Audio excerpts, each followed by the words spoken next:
ఉన్నాడు. ఆ సమయంలో ఒక అద్భుతమైనటువంటి రథం గగనపథంలోంచి దిగి వస్తుంది. అందరూ చూస్తున్నారు పైనుంచి.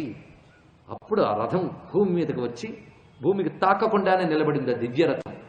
ఆ సారథి ఇచ్చి, నన్ను మాతలి అంటారు, ఇది ఇంద్రుడి రథం, నేను ఇంద్ర సారథిని, ఇంద్రుడు పంపగా వచ్చాను. లోకక్షేమం కోసం విష్ణువు వచ్చినప్పుడు ఆయన దివ్యరథం మీద వెళ్ళాలి, అందుకు స్వామి రథాన్ని మీరు అధిరోహించండి అని చెప్పారు. అప్పుడు రామచంద్రమూర్తి దివ్య దుందు వినాదాల మధ్య ఆ దివ్య రథాన్ని అధిరోహించాడు. మాతల రథాన్ని తోలుతున్నాడు. రావణునికి ముందుకు వెళ్ళింది రథం. అప్పుడు యుద్ధం జరుగుతుంది. అప్పుడు రామచంద్రమూర్తి చూపించిన ప్రతాపానికి రావణుడు మూర్ఛపోయాడు. వెంటనే శారద రథాన్ని తీసుకెళ్ళిపోయాడు దూరంగా. అప్పుడు కొంతసేపటికి దూరం వెళ్ళిన రావణుడికి మెలకు వచ్చింది. లేచి, ఏమిటి దూరం తెచ్చేసావు అన్నాడు సారథిని. తమరు మరి యుద్ధంలో అలా మూర్చిపోతే ఏం చేయాలో తెలియక ఇలా తెచ్చాను అన్నాడు. సరే పద, ఇప్పుడు యుద్ధానికి వాళ్ళ వాడు నేను తేలాలి అని బయలుదేరాడు. వస్తూ ఉంటే అప్పటి వరకు యుద్ధం చేసిన రామునికి కించిత్ అలసట వచ్చింది. చూస్తున్నాడు, దూరం నుంచి చూసి కాసింత అలసట వచ్చింది రాముడికి. ఎందుకంటే మానవోపాధి ధర్మం ఉంటుంది కదా. కాస్త అలసట రాగానే గగనమండలం నుంచి ఒక తేజస్సు దిగి వస్తుండడం కనబడుతున్నది. ఇవి సూక్ష్మ దర్శనాలండి, అందరికీ జరగవు. ఎవరిని అనుగ్రహించదలుచుకున్నారో వాళ్ళకి మాత్రమే దేవతలు కనబడతారు. ఇది తెలుసుకోండి. వస్తున్నాడు ఎవరైనా, భగవానుడైన అగస్త్య మహర్షి దేవతలతో సహా వచ్చాడు.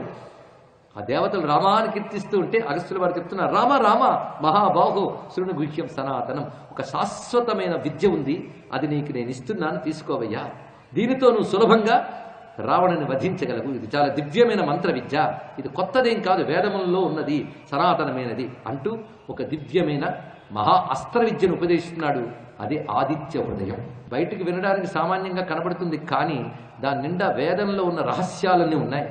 ప్రతిరోజు ఆదిత్య హృదయం పారాయణ చేయండి.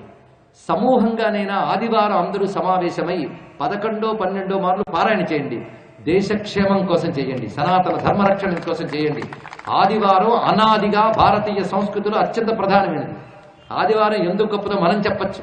మనం ఆదివారం నియమబద్ధంగా పాటించి ఆదిత్య ఉదయ పారాయణ చేసి రామచంద్రమూర్తిని, ఆంజనేయ స్వామిని ఉపాసించి నా సనాతన ధర్మం, నా భారతదేశం బాగుండాలని ప్రార్థన చేద్దాం. ఎందుకంటే ప్రపంచాన్ని పీడించేటువంటి రాక్షుణ్ణి సంహరించడానికి రామచంద్రమూర్తికి ఆయుధంగా పనికొచ్చిన ఆదిత్య హృదయం మాత్రమే ఇప్పుడు సనాతన ధర్మానికి, భారతదేశానికి శ్రీరామ రక్ష.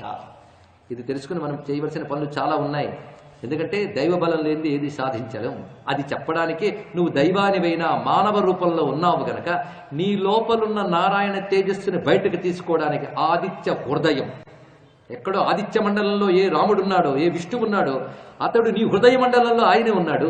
కనుక ఆదిత్య హృదయం ఆవిష్కరించినప్పుడు నీ లోపలున్న విష్ణువు వెలికి వస్తాడు. అది ఇక్కడ.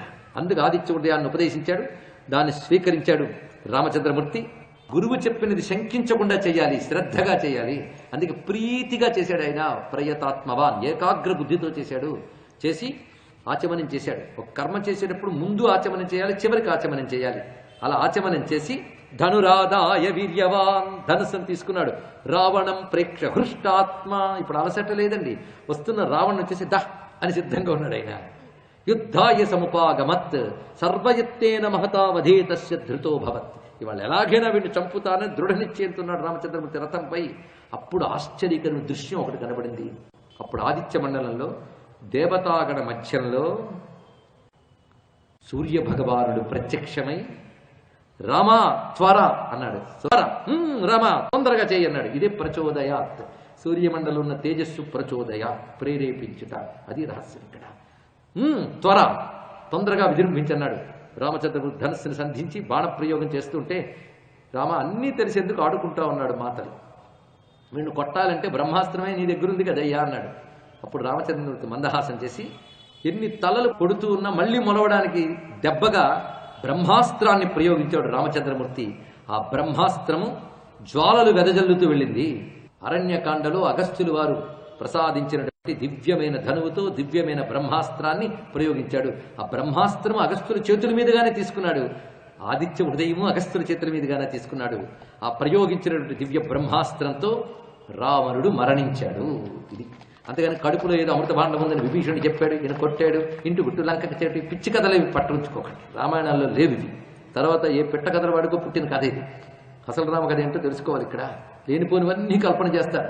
అప్పుడు రావణాసుడి దగ్గరికి రాజనీతిని నేర్చుకోమని లక్ష్మణుడిని పంపించాడని ఈయన పనికి మాలిన కథలని తెచ్చారు. ఈ రావణ భక్తులు ఎక్కడ తయారయ్యారో అర్థం కదండి. ఇక్కడ రావణుణ్ణి దుర్యోధనుడిని హీరోలు చేసేటటువంటి పాపాత్ములు కలియుగంలో మాత్రమే ఉంటారు. ఇక్కడ లోకకంటకులు వాళ్ళు అసలు నిజానికి. మొత్తానికి రావణ వధ జరిగింది, రామావతార కార్య ప్రయోజనం నెరవేరింది, దేవతలు కుశుముష్టి కురిపిస్తున్నారు. శ్రీరామ జయ రామ జయ జయ రామ. రామచంద్రమూర్తి అవతార కార్యం పూర్తయింది. ఆ సమయంలో విజయదుందుములు మారుమ్రోగాయి. విజయమూర్తి అయిన రామచంద్రమూర్తిని దేవతలందరూ స్తుతిస్తూ ఉన్నారు, ఋషులు కీర్తిస్తున్నారు, వానరవీరులు ఉత్సాహంగా పొగుడుతున్నారు. ఆ సమయంలో అప్పుడు విభీషణుడు దుఃఖించాడు అన్న మరణానికి. మందోదరి ఏడుస్తుంది. ఆ ఏడ్చినప్పుడు నీవు చేసిన పాపమే నిన్ను ఇలా చేసింది. తపస్సు చేసినప్పుడు ఇంద్రియాలు నిగ్రహించి తపస్సును చేసావు. తపస్సు ఫలితమైన భోగాలు అనుభవించినప్పుడు ఇంద్రియాలని వదిలేశాడు, నిగ్రహించలేకపోయావు. అప్పుడు నిగ్రహించి ఇప్పుడు నిగ్రహించలేకపోయేవే అంటే అప్పుడు నిగ్రహించినందుకు ఇంద్రియాలు అలిగి అవి నీ మీద పోటీ చేసి యుద్ధం చేసే ఇంద్రియాలకు లొంగిపోయి కామాసక్తులవి మరణించావు అని దుఃఖించింది మందోదరి.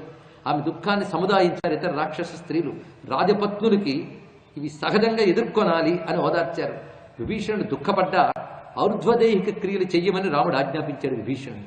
అంటే మరణించిన తర్వాత చేయవలసిన అంత్య కార్యక్రమాలు చెయ్యమని అడిగితే ఇతడు పాపాత్ముడు, క్రూరుడు, నేను నాపై ఆదరణ లేనివాడు, నేను కర్మ చేస్తే అవుతుందా అని అడిగాడు. మరణాంతాని వైరాని, ఎంత అద్భుతమైన మాట చెప్పాడో. ఎంత శత్రువైనా మరణంతో శత్రుత్వం కూడా పోయింది. ఇతడు నీకు అన్న తండ్రితో సమానం, ఇప్పుడు నీకితడంతో నాకు కూడా అంతే అన్నాడు రామచంద్రమూర్తి. ఎంత గొప్ప విషయం చూడండి, మరణాంతాని వైరాని.